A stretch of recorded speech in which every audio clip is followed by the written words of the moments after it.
وصحبه ومن والاه إلى يوم الدين. السلام عليكم ورحمة الله وبركاته. وعليكم السلام. barkanmu da saduwa a wannan safiya ta Laraba 13 ga watan Ramadan, hijirar manzon Allah sallallahu alaihi wa alihi wa sallam na da shekara 1441, wanda kuma shi ya dace da 6 ga watan 5 miladiya shekara 2020. Muna cikin suratul Zukhruf. Jiya mun tsaya ƙarshen aya ta 43. وإن الله سبحانه وتعالى فاستمسك بالذي أوحي إليك إنك على صراط مستقيم. يوم إن شاء الله لا متاشي آية 40 فإن الله وإنه لذكر. بسم الله. أعوذ بالله من الشيطان الرجيم. بسم الله الرحمن الرحيم. وإنه لذكر لك ولقومك وسوف تسألون. وجينا من مكان كان فإن الله فاستمسك بالذي أوحي إليك. kai ka yi riko da abin da aka baka. Idan ma wani zai karanta wannan sako ko wani zai karanta wannan Qur'ani, to kai ka ma aika daune ko bace daune. Ka yi riko da wannan gaskiya da aka saukar maka. Shi da billazi uhiya ilaika da wannan Qur'anin da aka yi ma wahayi. To billazi uhiya ilaika nan shine ayar ta sake dawowa cewa wa innahu la zikrun laka. Lalle abin da aka yi ma wahayin nan na Qur'ani wallahi shine darajarka, shine martabarka, shine mukaminka da mukami da daraja da martaba mutanenka. Da wannan Qur'ani din Allah daga wannan addini, da wannan Qur'ani Allah daga musulmi, da wannan Qur'ani Allah daga larabawa, da wannan Qur'ani Allah daga dukkan abinda musulunci ke kawo da shi. Wa innahu la dhikrun laka. An batonka daga darajar kai wata daraja ce ta ka cikin Qur'ani na wal qaulika da mutanenka. Mun ce mutanensa ba a nufin larabawa kawai ya killace, ana nufin duk wani musulmi. Duk wani musulmi ya shiga cikin kawo. Sai Allah ya ce wa saboda musulmi kuma lallai za a tambaye ku kan yaya kuka yi amfani da wannan darajar da Allah ba ku, wannan ni'imar da Allah ba ku, ya kuka yi amfani da wannan ni'ima. Shi kun gode, kowa ya san ya ake gode wa ni'ima. Shi kun kafurce, kowa ya san ya ake kafurce wa ni'ima. Gode wa ni'ima shine kai abin da zai sanya farin ciki ga zuciyar wanda ya baka ni'imar dan gobe kara maka. Mutuncewa ni'imar ne shine kai amfani da ni'imar ne wurin saba wanda ya baka. To lallai Qur'ani an bato ne gare ka da mutanenka, kuma za a tambaye ku ya kuka yi handling ɗinsa, ya kuka rike shi, ya kuka aiwatar da shi. Wa hadhihi al-aya tahtamilu ahad madlulayn. Wannan aya da muka karanta za ta yi ɗaukar manuniya guda biyu, za ta yi ɗaukar hanyoyi guda biyu na fassara. Na farko, an hadha al-Qur'an tazkirun laka wa liqawmika. Wannan Qur'ani tunatarwa ne gare ka, kuma tunatar da mutanenka ne cewa ka sani fa kai annabi Allah ne, ka sani kai manzo Allah ne, ka sani wannan littafin da Allah ne. To da yi ka bauta wa Allah domin gode wa wannan annabta da wannan manzanci da wannan littafin na kai kenan. Sannan su kuma musulmai mutanenka, Qur'anin nan tunatar da su ni'imar da Allah ya musu ne. Kuntum khayra ummatin ukhrijat lin-nasi. Allah ya daga ku a cikin al'umma, Allah ya zabe ku. Inna Allah astafa lakum ad-din. Allah ya zaba muku addini. Sammakum muslimina min qabl wa fi hadha. Allah ya sa muku suna musulmi. Allah ya ba ku dokoki da ga'idoji da sharuɗi wanda babu a wasu addinai. Ana duka ni'imomi ne da ya kamata mu gode wa Allah akan wannan ni'ima. Ina fatan fahimta. To saluna ana yau mal kiyama wanda za a tambaye ku kan wannan ni'imar da tashin kiyama. Musulmi ne kai, to me kai da musuluncin naka? Za a tambaye ka wace da ni'ima ce Allah bai ba ba. Allah ya maka ni'ima, ya maka ni'imar aqida, ya maka ni'imar addini, ya maka ni'imar hankali, ya maka ni'imar basira. Shi musulmi kullum min tirazin khas, wata halitta ce ta musamman, ba wannan halitta ba ne. To za a tambaye ku kan wannan ni'ima ne. Wala hujja ta ba ta taskiya. Kaga ba ku da wata hujjar da za ku gaya wa Allah na kasala ko rashin aiki ko rashin godiya da wannan ni'imar bayan an tunatar da ku. Bayan an gargare ku cewa ni'ima ce babba ku rike ta ku gode wa Allah, to ba ku da wani abin faɗi gaban Allah ko na tashi kiyama in dai ba ku rike wannan ni'ima ba. au anna wannan fasara da farko kenan au anna hadha alqur'ana yaqulu dhikraka ko a wannan qur'ani shine zai daga sunanka ambatonka wa zikra qaumika zai daga ambaton jama'arka lokacin da manzo Allah sallallahu alaihi wasallam yake Makka duniya ba ta san ma mai waye musulmi ba waye Muhammadu ba ana nan abin da ya fara da mutum guda ya zo ga Khadija ya zo ga Aliyu ya zo ga Abubakar ya zo haka yake tafiya har yau kuma bai tsaya ba tun duniya ba ta san da shi ba duniya ta san da shi tun duniya tana kalubalanta sa duniya ma ta gaji ta yadda yanzu kam ba zai yiwu ba a kalubalance shi duniyar ma kanta take tsara masa yadda zai tafi wannan wata ni'ima ce babba kuma lallai an bato daga an bato ka ne inda ba a san ka ba duk an san ka alam nashrah laka sadrak huwa ma'ana allazi wa rafa'na laka dhikrak mun daga an bato ka duk duniya babu inda ba za ka ji ana ashhadu anna muhammadar rasulullah kuma za ka samu mai faɗin hakan musulmi ne ke ma Allah ya daga ambatonsa kuma yana daga ambaton wanda ya zama dalilin daga ambatonsa wannan ƙa'ida ce haka to ƙur'ani na iya zama towa haka wa zikraka wa zikra qaumika wa hada ma hadatha fi'la wannan ko shine abin da ya faru tabbas lalle da ba san da wannan addini daga baya Allah ya zo karfa wannan addini ya bunkasa shi daure musu gindi ya watsa shi a duniya kowa ya amsa ya karba wa amma rasul sallallahu alaihi wasallam amma shi manzon Allah fa inna mi'ad malayi domin miliyoyi ɗaruruwa min shifa na masu furtawa da baki tusalli wa tusallim alaihi suna neman tsira suna neman aminci ga wanzuwa da sallallahu Allahumma salli ala Muhammadin wa ala ali Muhammadin wa sallim duniya yau da zaka kidaya masu yi wa annabi salati babu iyaka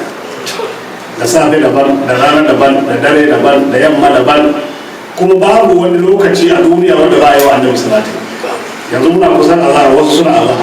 wasu suna al'asar wasu suna magriba wasu suna isha'i wasu suna asubahi in mun zo azhar haka lokacin zai juya kullum shi sanya masu neman ihaba masu neman su kewaye su nuna wa Allah suna wa annabi salati kullum sun ce Allahumma salli ala Muhammadin kullama zakarahu zakiruna yawwa Allah ne ma ina yi wa annabi salati duk lokacin da masu yi suke yi to kullum suna yi da ba saboda haka ni ma ina yi wa annabi salati a kullum kawai kullama zakarahu zakiruna wata skuru zikarar muhimmi kuma babu lokaci a duniya sai ka samu inda suke ambaton manzon Allah irin ambaton masoyi al-musha wanda yake bigin masoyinsa ana Allah da cikin awoyin dare wa tarafan nari da bangarorin rana munzu quraba wa arbu'mi'a yau sama da shekara 1400 ake wannan aiki Allah ya daga ambaton sa da wannan Qur'ani ya daga ambaton musulmi da wannan Qur'ani ومئات الملايين من القلوب sannan ga zukatan miliyoyi ɗaruruwan miliyoyi cikin zukatan mutane taskuru suna ambaton manzon Allah wato yi buhu suna kaunar shi son sa munzu aliktarahu bi hadhihi risala tun lokacin da Allah ya zabe shi da wannan manzanci ake ambaton sa ake masalati ila an yarsa Allahu al-ardha wa man alaiha ba za a dina kuma har Allah ya gaji kasar nan da wa'inda ke bayan kasar wato har Allah ya zama to shi ne kadai kowa ya mutu a bayan kasar nan Allah ya gaji kasarsa ya gaji da abin da aka tara a bayan kasar lalle wa inna hu zikrun laka lalle qur'ani an bato ne gare ka daga darajar kane daga martaban kane wa liqawmika daga darajar jama'ar kane amma damuwar wa sawfa tusalu za a tambaye ku da aka daga darajar kuɗin ne ku kuma kuka yi wa Allah na godewa فقد جاء القرآن يازو والدنيا لا تحس بقومه الدنيا وتصلى سوى إلى العرباوة ba su jin ma akwai wasu al'umma na larabawa wanda suke mutane manzo Allah sallallahu alaihi wasallam domin ba a neman su wurin ci gaba ba a neman su wurin kirkire ba a neman su wurin yawa ba a neman su wurin mulki ba a neman su wurin ilimi a lokacin ba a neman su wurin komi suna nan a tsibirin nan nasu da ake kira jaziratul arabiya suna yaƙi tsakanin su kawai wannan kabila ta yaƙi wannan kabila ta yaƙi a kan na kuma ɗaya sai a yi fara shekara 100 zama a wurin ma bala'i ne wurin ba wuri bane mai ruwa babu ni'ima babu komi su suna wannan ɗan lungun nasu na duniya ba wanda ya san da su duniya ba ta ji ma akwai su bal ta tabi'uhum ala hamishin haya duniya ta dauke su ne suna wani can gefen rayuwa ina ce hamishin hayat suna third world ina akwai fourth world masu ne su ba su da gyare-gyare ba su da komi fajar ana lahumar ƙura'an da warahumar akbar fi tarih da ƙura'ani ya zo sai sanya musu babban darajar su da role da za su yi play babba a tarihin musulunci a ciki aka samu manzo annabi sallallahu alaihi wasallam a ciki aka samu sahabbai a kasan su aka gwagwarmaya na musulunci na farko daga kasar su haske ya baje duniya gaba na addini littattafai da sunansu ƙur'ani da yaren su wannan abin duk ya ta karuwa amma da kafin ƙur'ani ya zo ba ya sanar su me ake samu a wurin su babu a wajen ubihin duniya to da wannan darajar musulunci da ƙur'ani suka fuskanci duniya kan musulmi na a matsayin su na musulmai shi ne kan musulmi na a matsayin su na musulmi suka fuskanci duniya arafatu duniya ta san su wadalat lahum duniya ta mika musu wuya a dole wannan fatarar latistan saku biya bi a dai lokutan nan da su musulmi suka yi riko da Qur'ani ne duniya ta san da su duniya ta duka musu a lokacin da suke riko da Qur'ani din suke riko da maganar wannan manzo din falau annahum yatakallawna anhu da a ce a lokacin za su bar ƙur'ani su shiga aiki da moloka kamar yadda muke yi ko su bar tinkawo da addinin su shiga tinkawo da wani abu da kamar yadda yake faruwa da an karatu mu da duniya ta kyamace su da duk inda aka same su kashe su a dinga ba su da katakus a rayuwa rikon ƙur'ani nan da rikon wannan addini shi ya tsare musu shi sa Allah ya sa musu hannu Allah ya taimaka musu la an karatumul ardu da kasa ta yi kyamarsu wasu karatumul duniya ta kaskantar da su ba da an kanu kada ta mawaki bayan kuma da su ne direbobin jirgin ruwa su ne ogogi a tafiya da duniya ta yi watsi da su wa hazihi mas'uliyya kubra wannan maganar tsare qur'ani da tsare musulunci musulmi wato halitta ce ta musamman da Allah ya zabe shi ya ba shi wannan shirya ya ba shi wannan haske ya ba shi wannan littafi to wannan ni'ima din mas'uliyatul kubra babban responsibility ne musallu an al'ummar islamiyya wanda Allah zai tambayi al'ummar musulmai gaba daya Allah ya tara Allah da hada din wanda Allah ya zabe su ya ba su wannan addini babban aiki ne ya aka yi da addini ya aka raya addini ya aka sa addini ya ci gaba ya aka yi kokari wurin kare addini ne wannan mas'uliyatul kubra al'ummar islamiyya الأمة الإسلامية التي تارها الله لهذا الدين واختارها لقيادة البشرية وأن سوء الله يضع بعضهم سجابورة ترى يودان أدم أقول لهم إذا مكتب سجابورة ترى يودان أدم شيني ko an ki ko an so musulunci shi ke jagorar rayuwar ɗan adam a ɓangarori da dama domin idan da za ka dubi dokokin duniya gaba ɗaya a yanzu wanda aka tsara a United Nations za ka samu kashi 85 bisa 100 wallahi na musulunci ne 85 bisa 100 kusan ma wa'inda kasashe da ake gani ba kasashen musulmi sun fi ma riko hatta a tattalin arzikinsu tsare-tsaren bankokinsu da sauransu bisa tsarin musulunci kuma duk inda aka yi wofanta da dokar musulunci za ka samu kasar tana kokari ka sake dawowa yanzu ɗauki magana gado misali kun san cewa turai yanzu sun fara tunanin cewa suna cikin rayuwar hauka da ɗimo cewa akan maganar mutum zai zo mutuwa ya bar biliyan ɗaya ya ce a bawa kule da kare wai wai ya rubuta wil a bawa karen shi da kulensa biliyan guda dan na ina hankali zai ɗauki wannan kare da kule ƙawafa wanda suke wa ɗan adam hidima yanzu su ne kuma ɗan adam zai musu hidima ciyawa ya koma yana cin doki ba doki ke cin ciyawa ba to sun fara fahimtar cewa wa'annan dabbobi duk yadda suke da kima duk yadda suke da taimako a rayuwar ɗan adam ba su kai ɗan adam ɗin kanshi ta yaya mutum na da mata yana da 'ya'ya kaddara ma yana da uwa da uba zai mutu ya bar miliyan 10 wai sai a ce wai an ba wa karen shi miliyan 3 an ba wa kulensa miliyan 3 sa'annan shaura a dauka a kai banki a zuba ga maman shi ga matansa ga kaninsa ga yarsa ga ɗansa duk masu da sisi wani irin hankali ne wannan rayuwar wa ka fifita rayuwar wa ka fifita a matsayin sakamako na lokacin da su suka fifita rayuwarka. Uwa da uba ne su suka fifita rayuwarka wanda lokacin kai ba kai komai ba. Me ya kamata ka saka musu kai kuma da abin da Allah ya hore maka? Domin da abin da Allah ya hore musu suka rike kai, to kai kuma da Allah ya hore me ya kamata ka saka musu da shi? Kamar su da kare da kudi? Salamu. So a ta duniyar kanta ta fara tunani dole ne a dawo tsarin irin na addinin musulunci.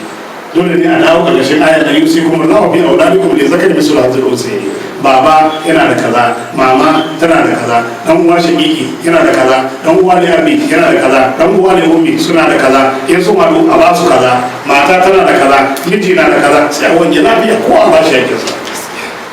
Amma a ce dan uwanka yana da kuɗi ya mutu, kai dan bin nan kai kowa ne uba ne kake da shi, ko baban shi ya mutu ya bar maka a hannu kai ka raya shi, ko ma yana da wai sai a ce wani kawu ya taso daga kawai ya zo duk ya kore ku gaba daya ya kulle gida ya ce ba uban da zai dauki sisi a gidan shi kuma kawun da lokacin da ake buge-buge ba baya ya kashe matar ya kashe ya'yan ya kashe yan uwan gaba da shi kawo babu tsari a nan akwai zalunci a nan. To su kansu turai sun fara tunani wannan abin ba gaskiya akwai matsala. Hatta tsarin irin na bankokinsu sun fara tunani cewa tsarin irin na musulunci ya fi tsafta, ya fi labarar wa ladara ba cuta ba cuta ba. To shi ne Allah ke magana cewa masuliya ce babba da Allah ya zaba saboda rayuwar ɗan adam. Tun da dai Allah ya ce ɗan adam ba zai yi rayuwa mai kyawu ba, rayuwa da babu zalunci ba sai ta hanyar musulunci, to aje sai an sake dawowa ta wannan hanyar musulunci. Duk ƙaryan mai ƙarya ya ta zubawa akwai ranar da annaksu bil haqqi ala al-batil fa yalmahu idha huwa zahir. Dole ne abin zai lalata shi. Gaskiyar za ta bayyana, ƙaryar za ta bayyana, za a gane wawa, za a gane dolo, za a gane mai hankali da basira. Sai Allah ya ce wasal واسأل من أرسلنا من قبلك من رسلنا أجعلنا من دون الرحمن آلهة يعبدون. الله يقول واسأل من أرسلنا من قبلك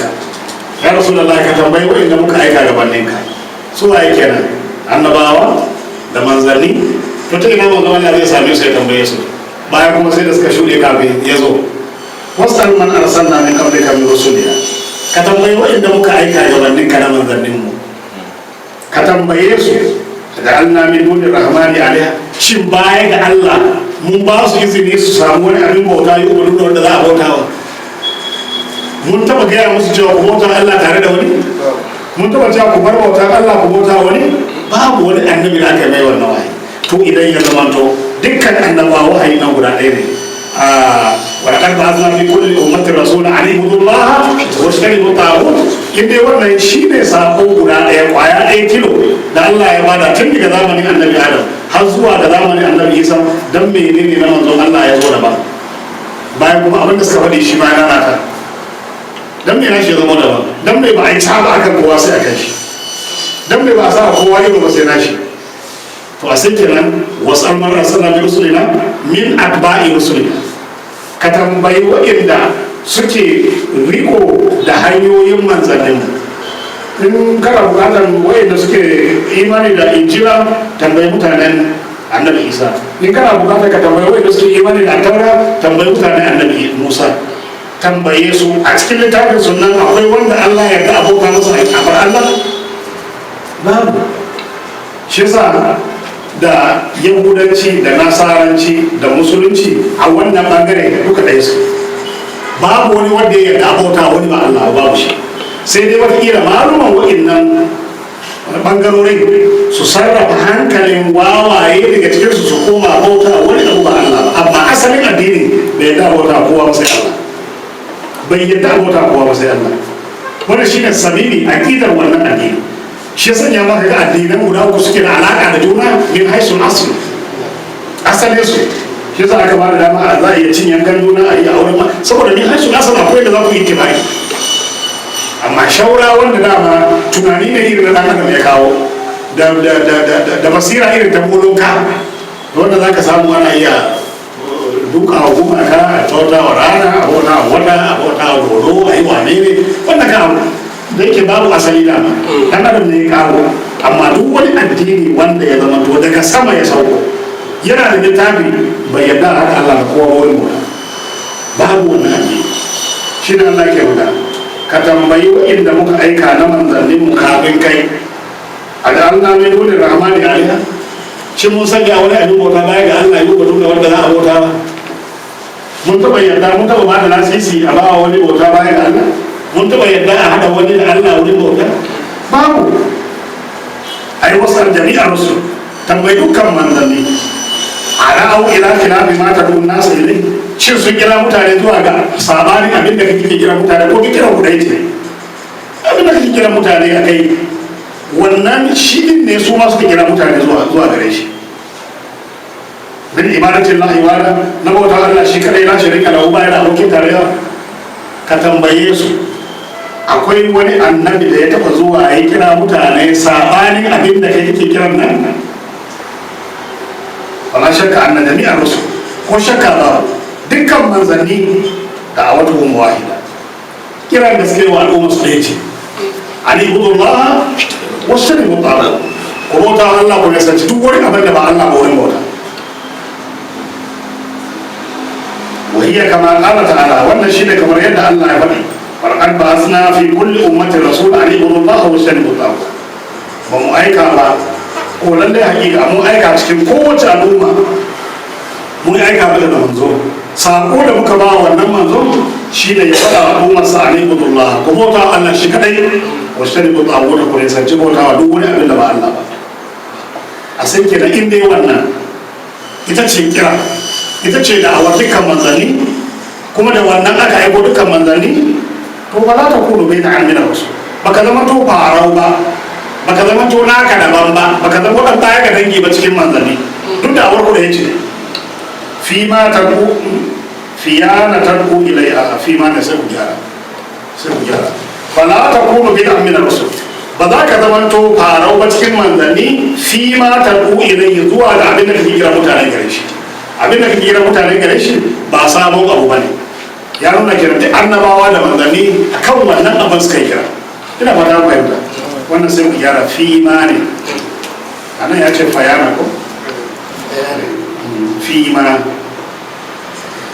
to fi ma ne yake san Musa ma Fir'auna cikin abin da zai zo nan gaba akwai kissar annabi Musa tare da Fir'auna. Wazalika Allah ya kawo ko zai kawo mana wannan kissa din da tasliyatin rasul amma ya atarbu bihi al-mu'taridu,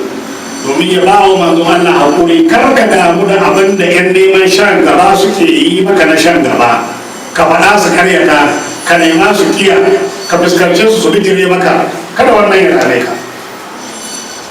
Min kuma ra'ayi qaumihi na manya-manyan mutanensa ala ikhtiyarihi suna nuna rashin amincewarsu da rashin jin daɗinsu da musunsu karara a kan zaɓi da Allah ya baka matsayin manzo. Kada wannan ya dame ka. Wa atizazi da yadda suke nuna izza bi ardi hadhihi alhayati da dukiyar da Allah ya ba su na wannan rayuwa. Cewa in ka ce kai manzo ne, me yasa gidan ku babu kuɗi? In ka ce kai manzo ne, gidan ku gaji mulki ne? In ka ce kai manzo ne, to ka ce Allah so da mala'iku mana mu gani. Ka ce Allah mai da kama ta zama zinare, ga dutsen abin kubai, ga dutsen arba, ga gusu zama to zinare, irin wannan ikirabat Allah na ce kada ka damu da wannan. Wanda kara itizaz fir'auna bi misli ma ya'tazu bihi man yaqul. Sai Allah ya ambata wa manzon Allah ta kaga abin da mutane da suke faɗin nan, to haka ma fir'auna ne ga faɗa wa Musa da Haruna lokacin da suka je masa. Abin din wato kamar jahiliyar karin tona ake yi, abin da kaji mutane ta wazo mutane suka ta faɗin nan, haka ma mutanen annabi Musa suka ta fama ya faɗi nan su kauce, ce Musa kai ba ɗan Imrana ba, gidan ku kaza da sauransu ba a ko ba da wani ga mishi ai alam rabbika fina ba a nan ka zo muka dauko ka ba cikin ruwa da kaza yanzu shi da zaka zo ka ce mana kai manzo kaza ai ta aibanta ka ne ai ta kushe ka san shi kullum mai kushewa bai yarda Allah na zaben abin da ya ga dama lokacin da ya ga dama da abin da ya ga dama. In ce wani fa yanzu alhamdulillah al'amura suna bi ke gare shi hannu sana tashi yanzu yanzu a garin nan gaba ɗaya babu mai samun irin sai ce wai wani nan ne wani wani wanda ba mai shi kwarto nan da wani ta yi bata al'amarin da ya lalata ya nuna dai shi bai yadda ba akwai ikira ne to in ba shi yana kwarto shi ba zai kudi ba kenan kwarto uba kwartanci uba na hana kudi ne bai kawo wannan maganin ba da kura ba da bakananiya so haka abin yake shi manzanni suka tashi sai ka jara aibanta su da wani abu wanda ne zai rage wa wawaye tunanin cewa to tun da dai bai gaji mulki ba kuma gidansu ba masu kudi ba kuma ta yaya zai zama to manzo ana wasa da intelligence na mutane. Allah ya ambata itizaza fir'auna izza da fir'auna ke ji bi misli ma yatatu bihi man yaquluna kamar yadda waɗanda ke cewa suke ji ne suke cewa suna cewa laula nuzila hadha alquran ala rajulin min alqaryatayn azim me yasa da Allah ta shi saboda qur'ani inda gaske ne ai ya kamata ya saboda a Makka ne ko a Taifa ga Mas'ud da Walid su ne muka sani manya a garin nan a garuruwan nan guda biyu in ma akwai wani arziki da zai zo ai zai fara ta hannunsu wata bahi da yadda firawuna ke takama limana huda abin da Allah ba shi mulki na mulki wa min sultani na fadi aji wata sa'uli bi bakrin da yadda ya kalubalanci annabi Musa yana tambayar shi cikin albahari wa khuyala da takama yana ce alaysa li mulku misr kai Musa yanzu ba ni nake mulkin Misra ba kai baka yarda cewa ni Allah ya ba Misra hannu ba ko ni Misra ta wuce ba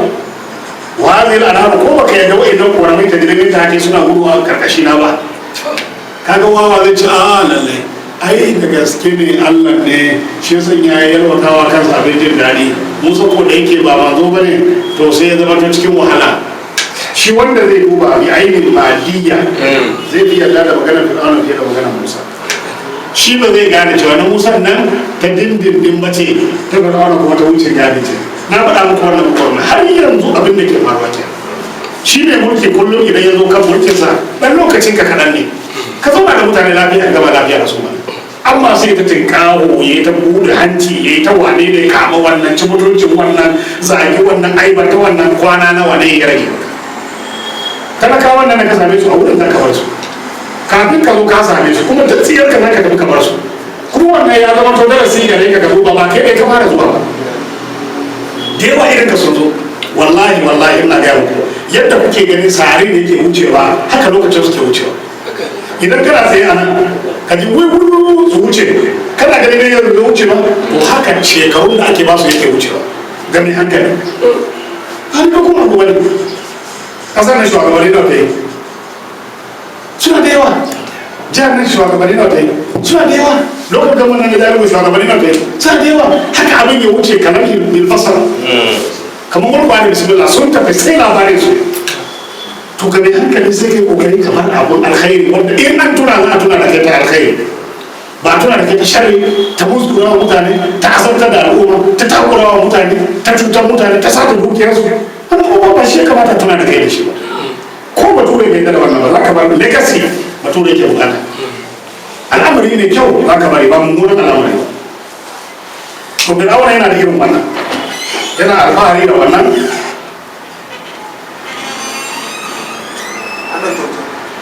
Fir'auna yana alfahari da wannan yana nuna wa cikin takama cewa ba mulki Misir ba hannuna yake ba kuma ga koramai nan gaba gare ni a karkashi na abala to sun ku talaka ba gani gani da mutawa ga jin dadi ba gani kaga shi talaka wawa dolo zai ce ba ne mai jin dadi wallahi musa kan wahala yake shi kaga anan an gama da shi wanda babu da yadda Fir'auna ke bude hanci ala Musa yana daga wa Musa kai ko mujarradu min al-jah wai cewa Musa ai ya tsaraita ba ya da wata daraja al-ardi ta duniya da za a gani wal ardu dunyawi bai da wata dukiya da za a shimfida a duniya a gani na fara ku fahimci larabcin wanda ba ka yi ala Musa wa huwa mujarradun wai Musa ya tsaraita min al-jah daga dukkan wata daraja bai da girma shi ba mai unguwa ba shi ba dakaci ba hakimi ba sarki ba wal ardu dunyawi kuma bai da abin hannu na duniya bai da urula sai yake gaya musu a fakaice yace am ana khairun min hadha alladhi huwa muhin wa la yakadu li a'udhu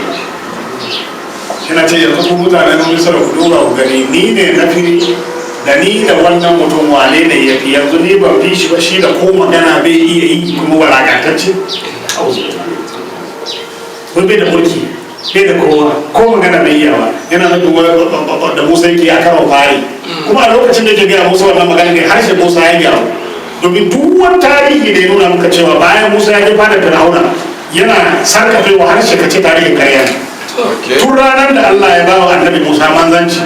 ya ce ta dole Fir'auna annabi Musa ya roƙi Allah wa halul uqdatan min lisani yafqahu qawli anan take wadan wazira min ahli Harun akhi anan Allah ya ce kan ujibta kan ujiba da'awata kuma a take ce Musa ne a lokacin Musa bai taba zuwa ba da Fir'auna yana saka da waharashi ba to amma wai da can annabi Musa na wannan abun sai ya dauko wannan abin ya kawo don ya goranta masa ya dauki hankali ya kan yubiru wanda da ta ko magana ma bai iya ba a to yanzu ba ya iya yadda za mu suna wasa da hankali mutane jira wai yanzu ne fi ko wannan wa kirayi illazi yushbihu ma yaktaruna da irin ababuwa da Fir'auna ya ta nemo wa ne ya nemo ya kwakulo nan kamar yadda ka san mutanen Qurayshawa ke ta nemo wasu kwakulo domin su bata dawar manzon Allah falaula ulqi alaihi wasura min zahabi wai to in annabi Musa annabi ne me yasa ba je masa dukkan zinari ba au da amahul malaika ko me yasa malaiku su yi masa escort ba muktari ne suna kuwa mutsa da juna a gan shi gashi da mala'ika suna mai rakiya shirme haɗe wal jahiliya to kullu hasin kurmai jahiliya kan duk inda ke jahiliya wallahi kala ɗaya ko a yanzu za ka zama mutum a cikin birni amma aka ce maka a rayuwar jahiliya yake da shi da wanda ke rayuwa a ƙauye da ɗaya duk ɗaya ne na ba wani abu da jahiliya rayuwa an cire addini ne kawai sai a barka fanko shi dan adam na mata bore asalinsa abin da ya mai da shi nama daga shi da sauran ilimi basira sani ya kamata ko to da zarar an cire ilimin da ya koma ta bonsa kamar da wani bambanci kuma kai abin da zai ma tabo da zai ba domin tabo ya gunguru mai kai bai cuta bai cutarwa to shi ya daga zama bala'i da mutane ya zagi wannan ya saci dukiyar wannan ya mari wannan ya kada wannan ya kashe kaga ya kuma tabo da shi to da shi tabo da cutar ba to wannan shi ne wal jahiliya kullu hasim rawai jahiliya duk iri ɗaya ne ka duba abin da ya faru zamanin annabi Musa shi yake faruwa zamanin manzon Allah wa ka'annahum tawarasu ha kabir nan kabir kai ka ce sun gaji abin da ya juna uwaye da kakanni au ustuwanatun tu'adu ko wata tatsuniya ce da ake yawan nana ta kullum a faɗa wa yara a farka sai yanzu in ka je kawai zaka samu wani tatsuniya gizo da koki ta shekara 50 ana yi kakan wani ma ya yi mana yi wani tatsuniyan baban wani ma ya taɓa yi mana maman wani ma ta taɓa ustuwanatun tu'adu tatsuniyoyi ne da ake nanatawa a karkara haka abin yake wa min khilali hadhihi al-ayat to a cikin wayannan ayoyi da zamu karanta gaba tadalla da wata risala in mun ne zo tadalla wahidatu risala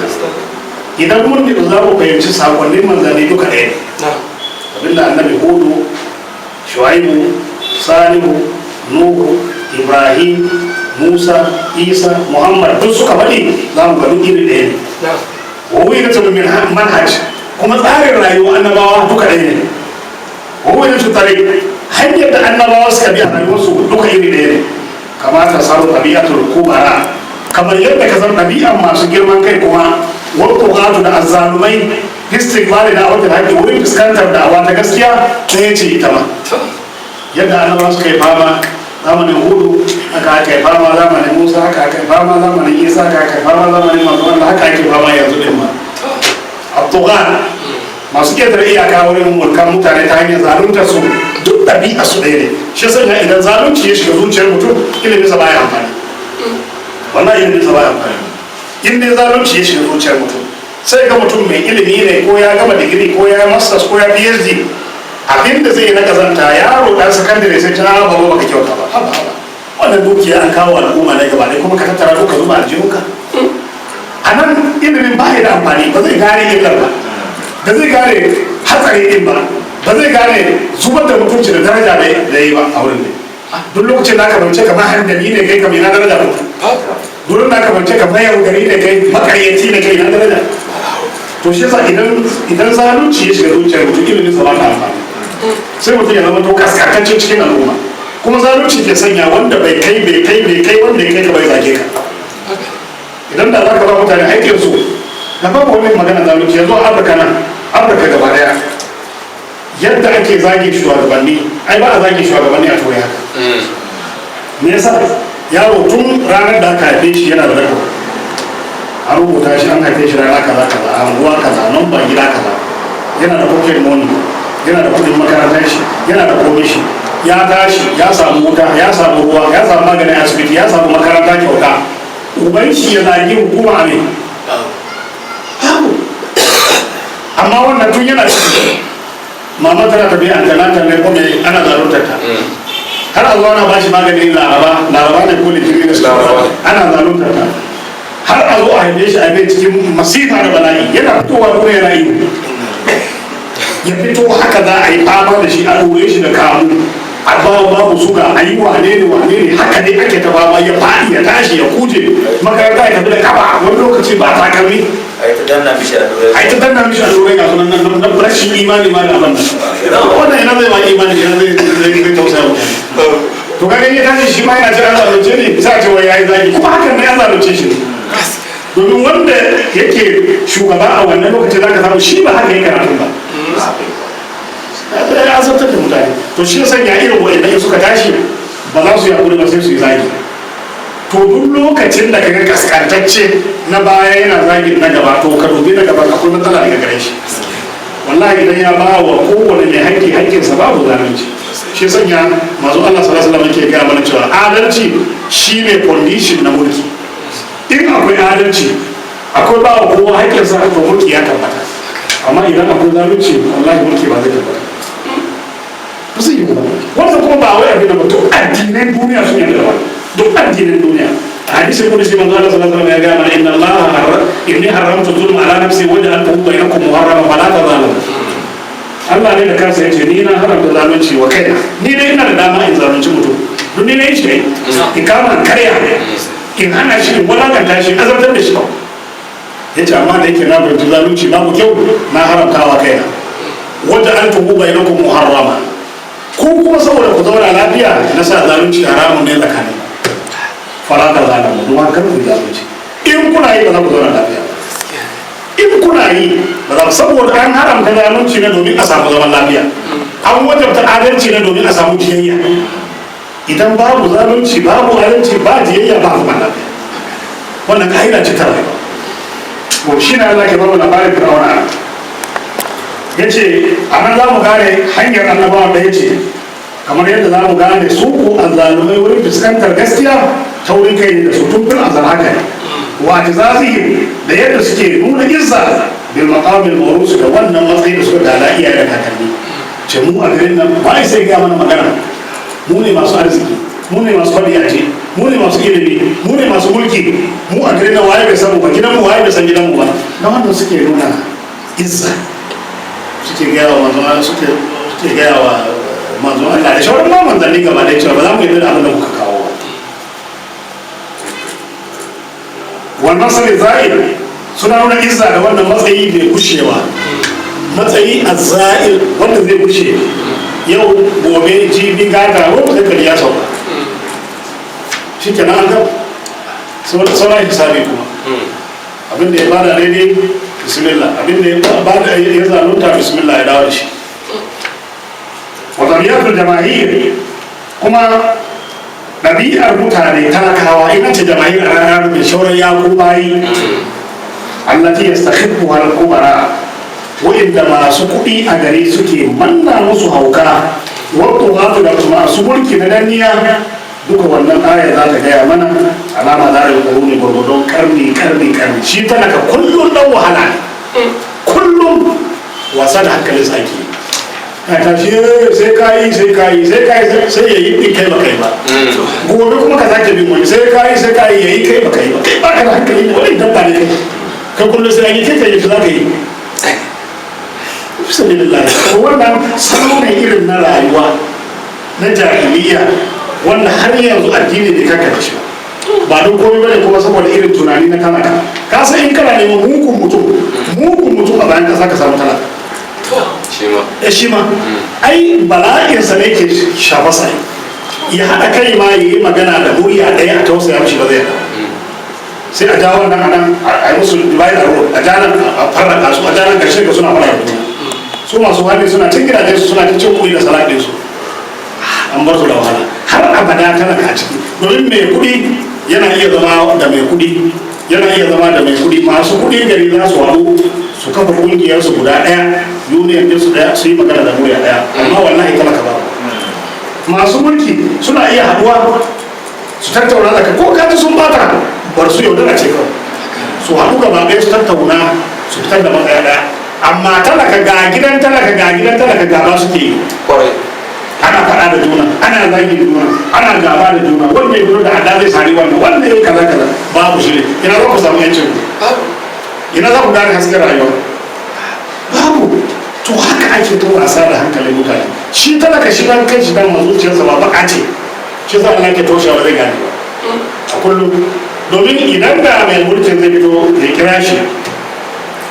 ya ce kai ya makwabcin ka wani nan na gani kamar rayuwar sannan ba tana bukatar taimako ya kamata taimaka mai to billahi lazi makwabcin sa talakan da zai fara sauke ce wai wannan alhaji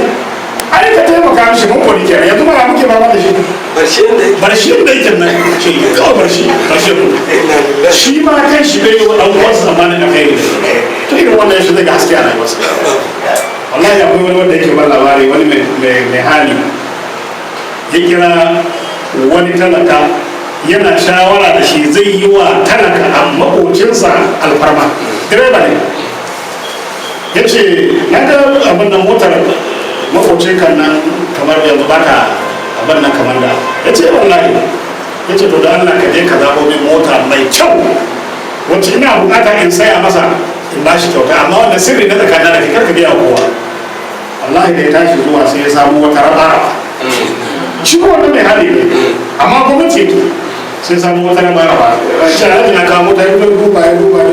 wannan ita ce motar wannan ya ce kaga wannan mota ta dace da shi a bala da wannan ina da samu irin wannan in ba irin kudin masu imani ba ya ce kaga wannan kan da lafiya ce wallahi lafiya ta labo ya ce to dauka na baka ba da kai zan saya ba sai kuma wai alhaji ai mota ta ce a kana ya ba ku biya kai da wannan magana a jiya yau shi na alhaji yana gwada shi ne da ya ce to kai na saya wa motar din dauka na baka sai ba da jira amma gode yana rawa ana wane ka mace irin wannan magana a jiya ya za mu yi muka haske a rayuwa akwai tambayoyi ne